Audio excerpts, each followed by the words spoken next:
দর্শক, নিম্নচাপের আরো খবর জানাতে নোয়াখালীর হাতিয়া থেকে সরাসরি যুক্ত হচ্ছেন সহকর্মী ইসমাইল হোসেন কিরণ। ভোলা থেকে অমিতাভ অপু ও পটুয়াখালীর রাঙাবালি থেকে যুক্ত হবেন আমাদের সহকর্মী আইয়ুব খান। প্রথমে চলে যাব হাতিয়ার কিরণের কাছে।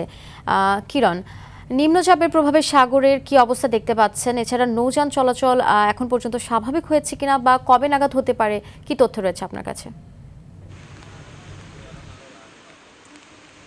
জি, ধন্যবাদ আফসানা আপনাকে। আপনি যেমনটি বলছিলেন সংবাদে, দৈরি হওয়ার কারণে হাতির সাথে মূল ভূখণ্ডের সকল ধরনের নৌ যোগাযোগ বন্ধ রয়েছে।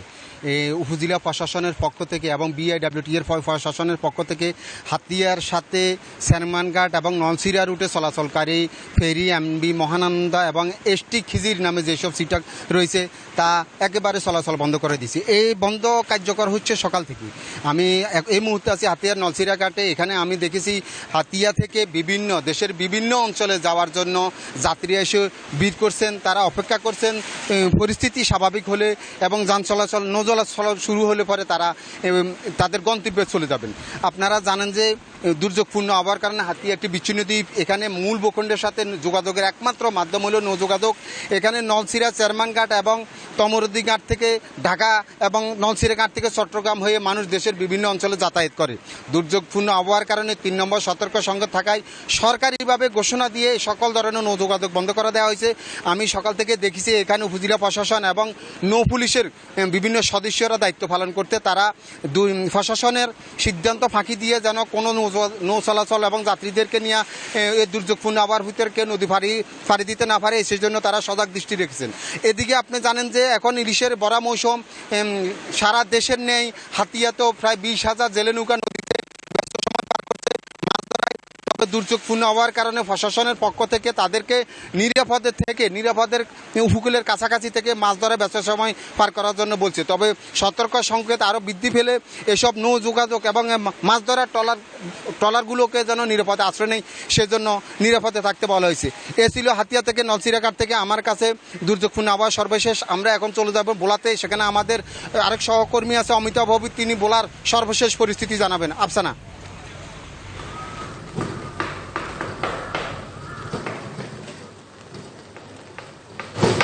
কিরণ, আপনাকে ধন্যবাদ। আপনি যেটা জানতে চেয়েছেন যে ভোলার অবস্থা তদ্রুপ, যে গত ভোর রাত থেকেই কিন্তু ঝড়ো বাতাস এবং বৃষ্টি হচ্ছে এবং সেই কারণে কিন্তু ভোলা লক্ষ্মীপুর রুটের যে নৌ চলাচল এটি গত রাতে বন্ধ করে দেওয়া হয়েছিল। ভোরবেলা কিন্তু একটু স্বাভাবিক বাতাস একটু কম থাকার কারণে ভোরবেলায় দেখা গেছে ভোলা লক্ষ্মীপুর রুটে একটি লঞ্চ এবং একটি ফেরি ছেড়ে যায় ইলিশা ঘাট থেকে। পরবর্তীতে পর্যায়ে আবার দুপুর নাগাদ যখন ঝড়ো বাতাসটা বাড়তে থাকে তখন আবারও ওই রুটের সকল লঞ্চ চলাচল বন্ধ করেছে। একই সঙ্গে ভোলার 6টি রুট।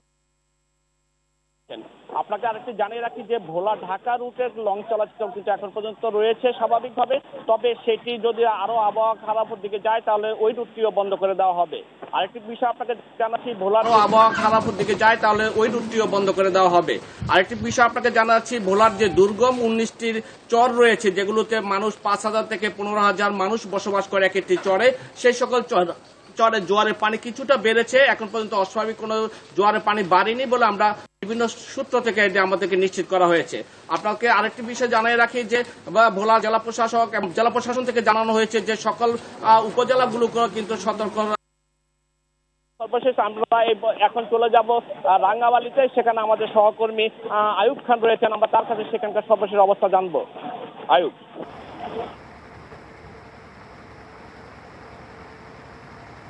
হ্যাঁ অপু, আপনি যেমনটি বলছিলেন আপনার ভোলার অবস্থা এই মুহূর্তে দক্ষিণ বঙ্গোপসাগরের সুস্পষ্ট লঘুচাপটি নিম্নচাপে পরিণত হওয়ার ফলে কিন্তু সাগর উত্তাল রয়েছে এবং এই উপকূলীয় অঞ্চল বিশেষ করে রাঙ্গাবালি এমনিতেই দুর্যোগপূর্ণ একটি উপজেলায়। এই উপজেলায় কিন্তু সকাল থেকে ভারী বৃষ্টি, গুড়ি বৃষ্টি এখনো অব্যাহত রয়েছে। এই বৃষ্টি এবং মাঝে মধ্যে দমকা বাতাসও কিন্তু বয়ে যাচ্ছে।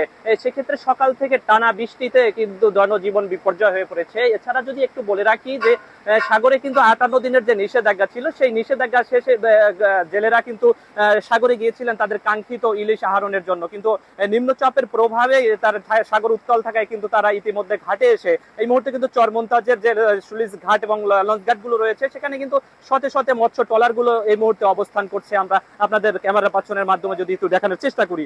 এছাড়া যদি আপনাদের একটু বলে রাখি যে স্বাভাবিক যে জোয়ার ছিল সেই জোয়ারের পানি কিন্তু কিছুটা বৃদ্ধি পেয়েছে আজকে। এছাড়া আপনারা জানেন যে এই মুহূর্তে যে আমনের একটি মৌসুম চলছে, সেক্ষেত্রে কিন্তু আমনের যে বীজতলা রয়েছে সেই বীজতলার কিন্তু সিজন শুরু হয়েছে। সেক্ষেত্রে অনেক বীজতলা কিন্তু আমরা দেখেছি যে ভারী বৃষ্টির ফলে, টানা বৃষ্টির ফলে কিন্তু সেই বীজতলা কিন্তু প্লাবিত হতে দেখেছি। তবে কৃষকদের সাথে আমরা কথা বলেছি, তারা যেমনটি আমাদেরকে জানিয়েছে যদি দু একদিন বৃষ্টি থাকে সেটি যদি আবার শেষ হয়ে যায় তাহলে হয়তো তারা তাদের বীজতলা তেমনটি নষ্ট হওয়ার সম্ভাবনা নেই, তবে টানা বৃষ্টির ফলে কিন্তু তারা ক্ষতিগ্রস্ত হতে পারে। এই ছিল সকাল থেকে আসলে এই আমার পটুয়াখালীর রাঙ্গাবালী থেকে। আপনাদের তিনজনকে অসংখ্য ধন্যবাদ।